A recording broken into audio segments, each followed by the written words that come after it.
Now, I've been around the ugly. When we struggled with the Warriors when I was GM and stuff, and then had some lean years. But here's my point to the fans. Keep believing in these guys. Because how many teams can have their top two players out, Butler and Curry, and still compete like heck? That means there's good culture and chemistry in that locker room. They haven't laid down. They keep competing. Warriors roundtable with Kevin Dana, but this week it was with the Grandy man, Mark Grandy. You guys sounded great together. And St, you just bring a smile to my face and Bay Area sports fans everywhere. I think they're going to listen and hear your voice and just smile. What a win last night in Houston, right?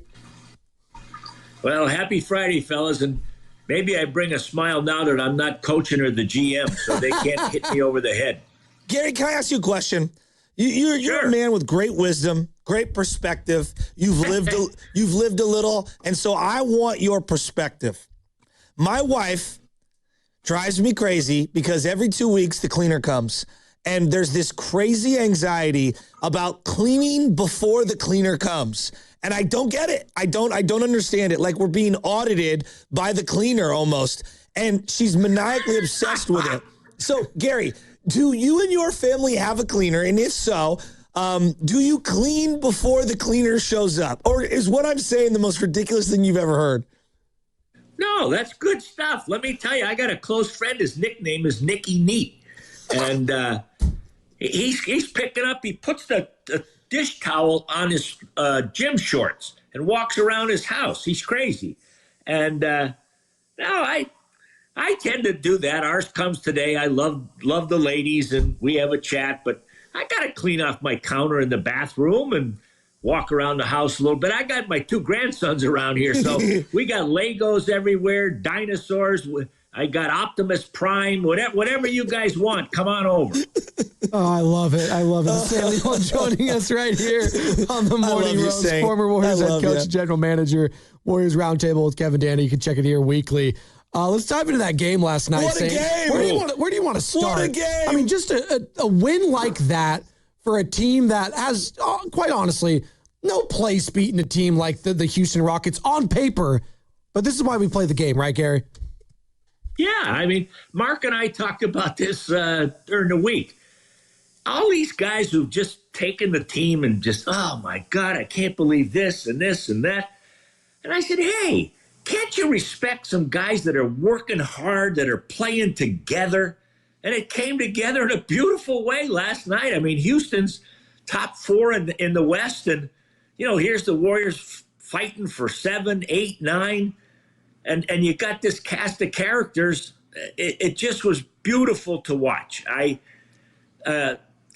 watched Melton and Podziemski lead the crew, and Uncle Al Horford, you know, doing his gig. And, you know, I love Garry Santos, new contract now. And my happiest thing last night was this little guy, Crier. Unbelievable. Making threes. So during the summer, I'm doing the summer league games with Kevin Dana. Of course, he knows every player in the United States of America. He's incredible. So he's telling me, Saint, now listen, watch this guy. So he goes out and he's knocking down threes, and I said, whoa, I like this guy a lot. So now they bring him to camp, and I'm pulling for him. So what a great story. This guy helps him win this game, and I'm not sure where he went to school down in Texas, Houston. but I'm sure he's got a lot of people smiling this morning. He went to Houston. Was in the Final Four with Oh, Calvin that's Sampson. right. That's right. You got it. Yeah. You got it. So Gary, there's two guys I want to ask you about. The first one, let's get into them. So Draymond, it's been an up and down year for Draymond, and I've been critical of him at times.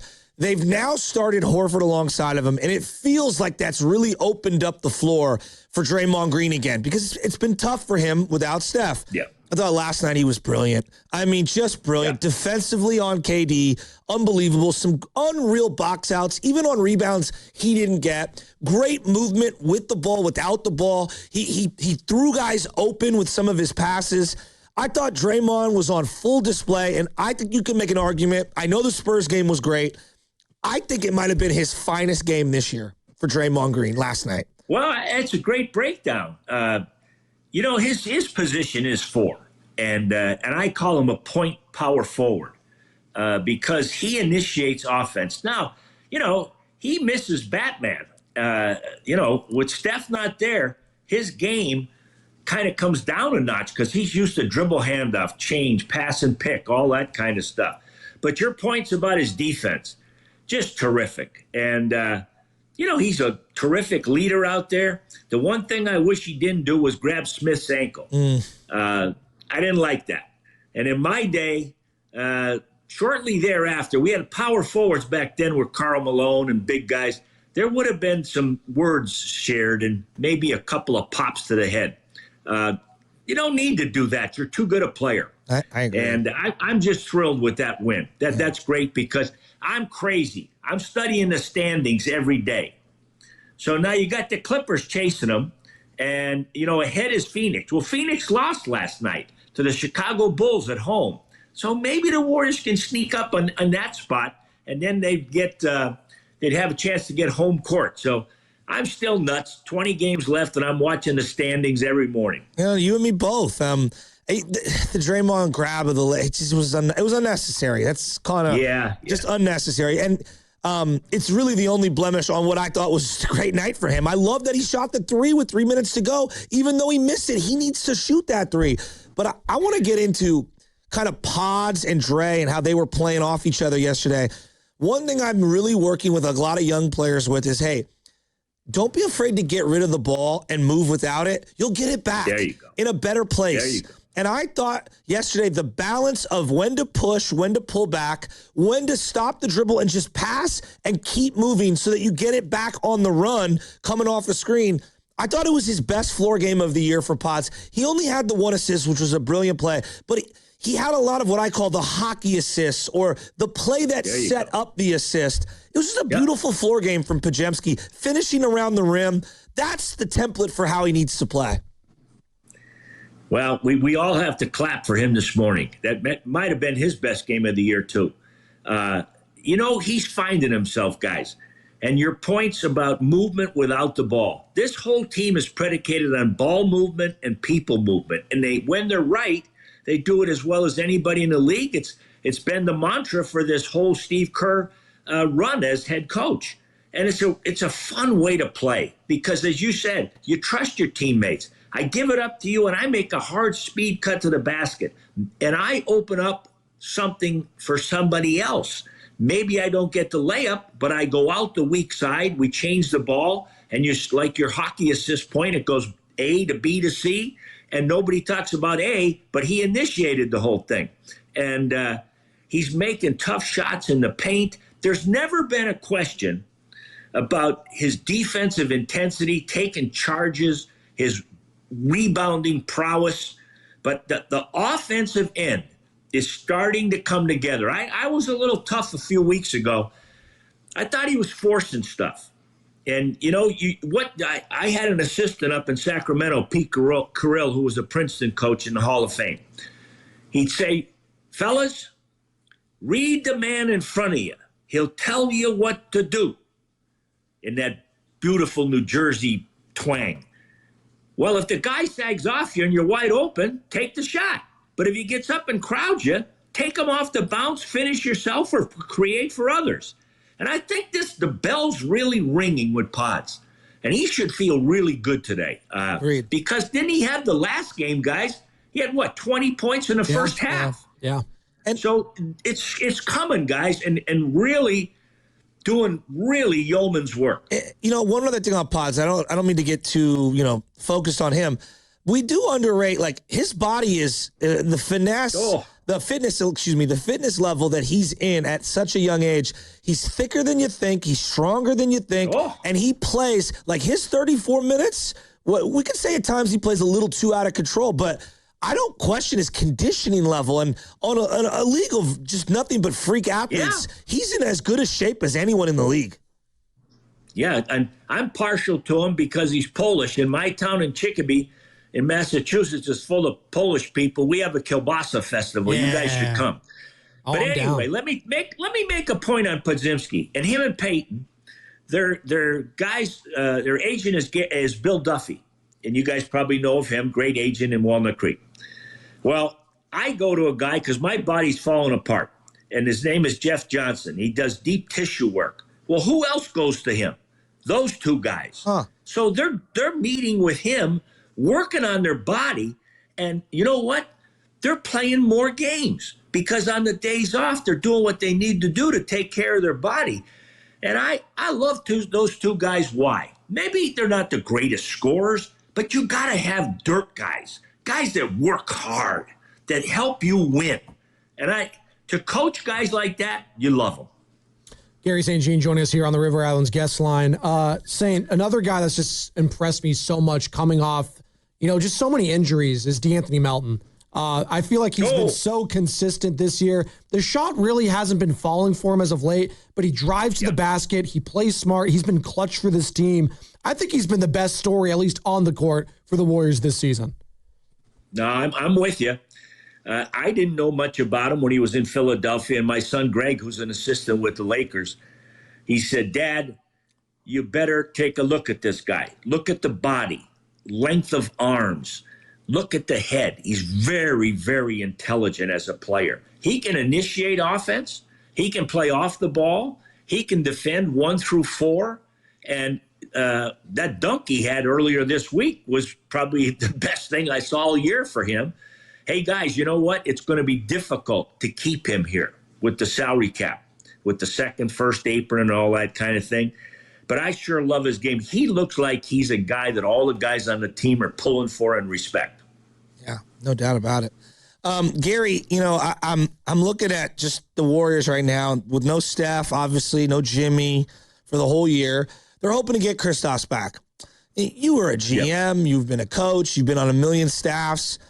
I mean, how often do you guys make a trade for somebody, hoping something like this, you get a big player who's got a lot of upside, but hoping you could thread the needle on their health? It's probably more, it happens more than we want to admit, right? I mean, that's why the guy's getting traded is because he's got some flags. So what's your read on the whole Kristaps thing from the coach's perspective, from the GM's perspective, on how they're trying to manage this behind the scenes? Well, first, Rick Celebrini does a great job with the medical aspect of the players, and they did in-depth work. I think the GM with Atlanta worked for the Warriors. I'm not mistaken. So there's a relationship that Mike has, Mike Dunleavy. And you are allowed when you're making a trade to look at all of the medical records. And they make the deal in mind because it was time for a change with Kuminga. Number 2, it's a positive for your salary cap because his contract ends this year. And number 3, you make the point. If he's healthy, he's a difference maker.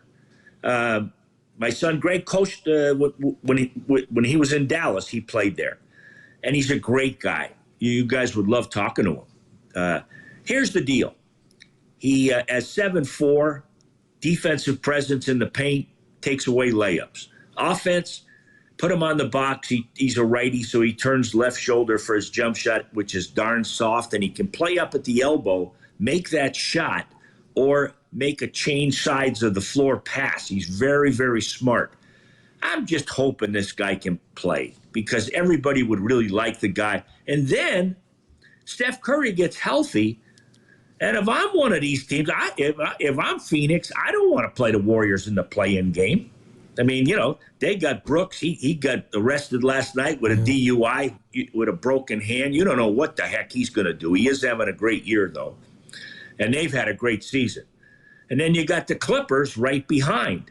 So if Porzingis can come back, it would just be a really, really nice piece for your roster. Garry St. joining us here on the Morning Roast, courtesy of the River Islands guest line. Garry, let me ask you another question. How have you viewed Kevin Durant's post-Warriors career? Because we were just talking about him earlier, and Shasky compared him kind of to Aaron Rodgers, just kind of like how we view him nationally. That's a good one. Right? Just the media-wise, the saltiness of the player, kind of aloof. Man, this guy was on the trajectory to be a top 10 player in the history of the sport, and he's still one of the all-timers. Don't get me wrong, he's still one of the all-timers. But, man, ever since leaving the Warriors, it's just you just wanted more from Kevin Durant, I guess, and you just haven't gotten it. Whether that's because of injuries or the teams he's chosen, I have no. But what have you made of his post-Warriors career? Guys, I'm getting up there. And my slogan now is I want all my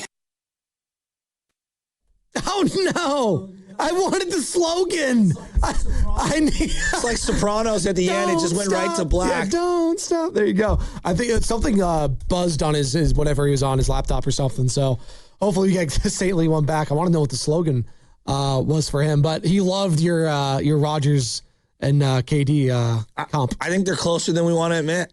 KD's one of my favorite players ever, and I just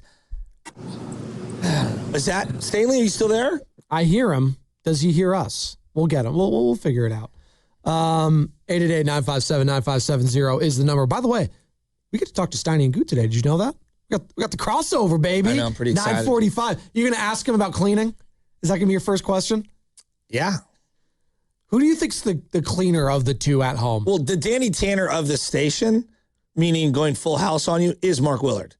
Really? You think he's... I think he's a great homekeeper. Okay. Yeah. All right. And I mean that with all the respect. And as we've learned, so is Garry St. Gary, you're going to give us your slogan. Your slogan. Listen, happy Friday. First, as I got cut off by some phone call, you guys know that I'm a tech genius. Exactly. So for me to get back on this call, boy, I'm sweating. It made me nervous. But listen, as we grow older, and even now, let's hug our families. Be nice. But here's the key. I want you to be happy, and I want you to be healthy. And Kevin Durant, guys, you got it. Aaron Rodgers. This guy, again, my son's bounced around. He was with Phoenix, with Frank Vogel. And he's a terrific guy. But why he's got to answer people on, I don't even know how to get into TikTok or Instagram. Why's he got to answer guys? He doesn't have to answer to anybody. He's a Hall of Fame great player.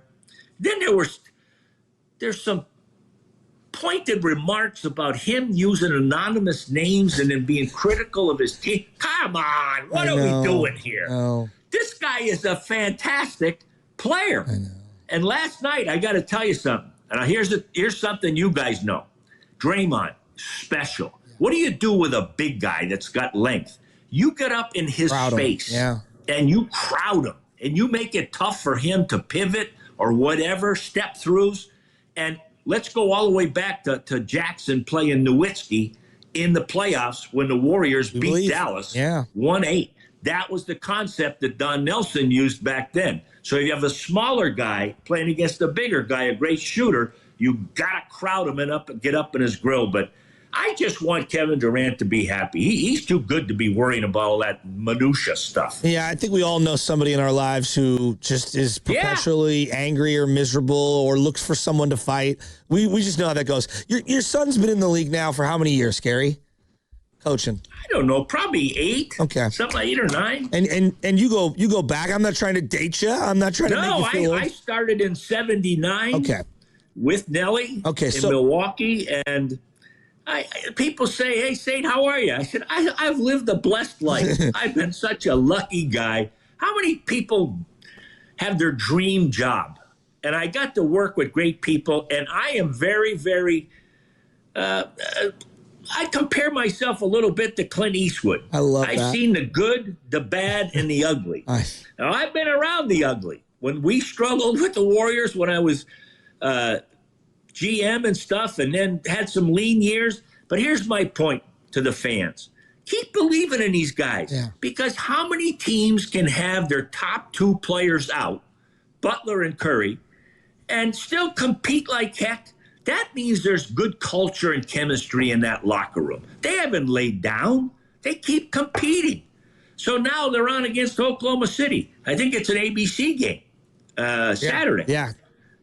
And they were hoping Steph was playing and have a replay of that launch of that 45-footer that he made there to clinch a win. I sure hope he gets to come back because, everybody's pulling for him. There's no better guy in the whole NBA than Steph Curry. Agreed. Well, the reason why I asked, your perspective and your son's, because I was listening to Steve Kerr this week, and he had a quote about him and Phil Jackson were talking, and Phil said that grown-ups win championships. I think we all agree. Grown-ups do win championships in most sports. Yeah. But I do feel like the league as a whole has shifted dramatically. in recent years. Yeah. And I'm just going to give you an example. 96 and 97.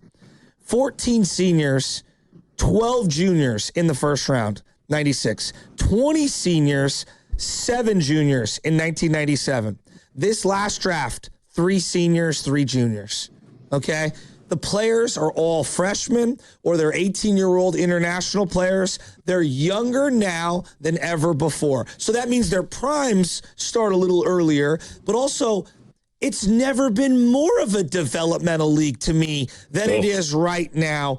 And this has nothing to do with Kerr. I'm just looking at the league as a whole. And I think one of the big issues that the league finds itself in is that it's never been more about developing young 20-something-year-old players than right now.